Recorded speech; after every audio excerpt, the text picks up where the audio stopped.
Would you believe that an angel lived at the Pentagon? What if there was proof, photographic proof taken by a former Air Force photographer, and a statement from a Navy man who worked for Project Blue Book? Hi, my name is Craig Campobasso, and I've worked behind the scenes in movies and television for over 30 years. I am the filmmaker behind bringing this book to the screen, Stranger at the Pentagon.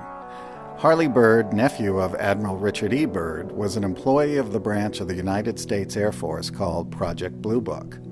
Started in 1952, it studied UFOs and extraterrestrial life. Mr. Byrd confirms the arrival of the extraterrestrial in the book's foreword.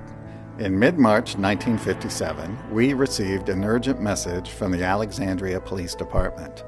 The message indicated that two of their on-duty police officers had picked up an alien who had landed some 14 miles south of Pentagon Boulevard, and the occupant was transported to the Pentagon to meet with the Undersecretary of Defense, and then was shuttled underground to meet with President Eisenhower and Vice President Richard Nixon. The meeting lasted for nearly an hour, and then the alien visitor was put on VIP status and was shuttled back to the Pentagon, where he spent the night in the Army reception office. The alien's name was Valiant Thor. Harley Byrd also said that Valiant Thor was labeled the space emissary by the Department of Defense, and that the landing of Valiant Thor is perhaps the first documented landing of a human-type alien by military officials. Valiant Thor lived at the Pentagon from March 16, 1957 through March 16, 1960. He came with a divine design for mankind and asked President Eisenhower to implement it throughout the United States, then the world. In December 1959, knowing his presence on Earth was shrouded in government secrecy, Valiant Thor contacted Nancy Warren, a high-level clearance secretary at the Pentagon, who in turn contacted Dr. Frank Stranges, who then met with Valiant Thor. Their friendship lasted until Dr. Frank's death in November of 2008. Dr. Frank published Stranger at the Pentagon in 1967. It has been a UFO classic ever since. I met Dr. Frank in 2002 and was already a fan of his book. I had the sincere privilege of sitting with him for many years while writing the screenplay to Stranger at the Pentagon. I want to personally thank you for watching. Let's all support Valiant Thor and his mission to assist mankind, and also honor Dr. Frank's legacy. It's time for the light to be brought back into this world. So, I hope to see you all on board Victor 1 in the movies. Now, here's a short clip of Dr. Frank talking about his first meeting with Valiant Thor on the program Let's Talk Paranormal with host Tracy Austin. Welcome to another Let's Talk Paranormal, and boy do we have a show for you today. Every single one of us has some kind of a story to share. But for my special studio guest today, Dr. Frank Stranges, he has a rather unique story to tell, because during the 1950s, he claims to have met a man from Venus.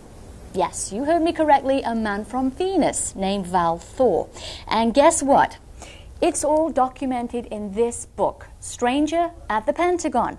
And in it, Dr. Frank tells us exactly who Val Thor is, why he's here, and there's even photographs to prove his existence.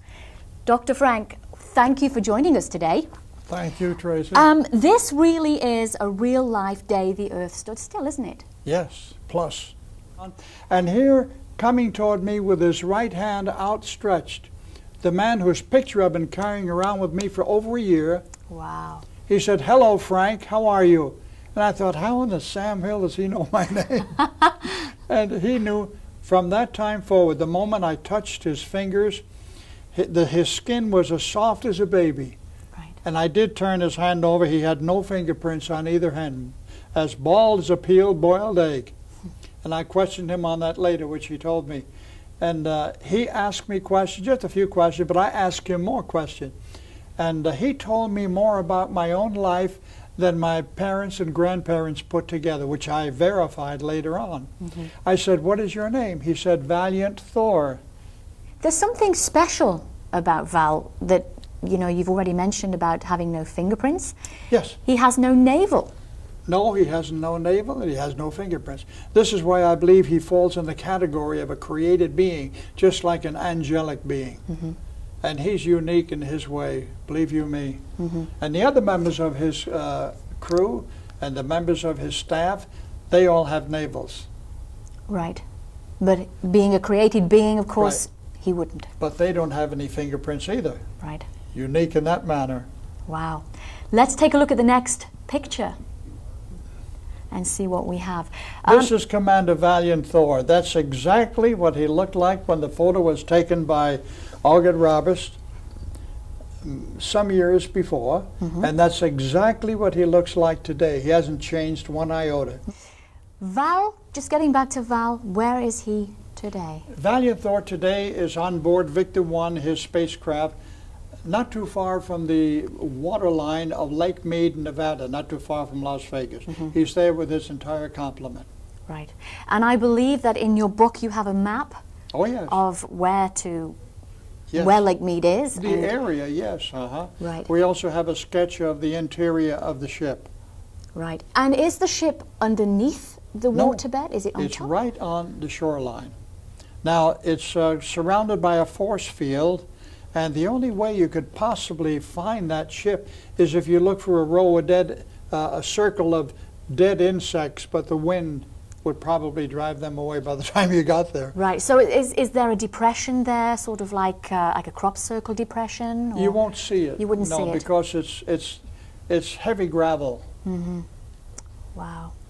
Well, Dr. Frank, I have to thank you for coming on the show today. My pleasure. There have been still so many questions that we haven't been able to ask you today, but hopefully you'll come back. I most certainly will. And we'll ask you more.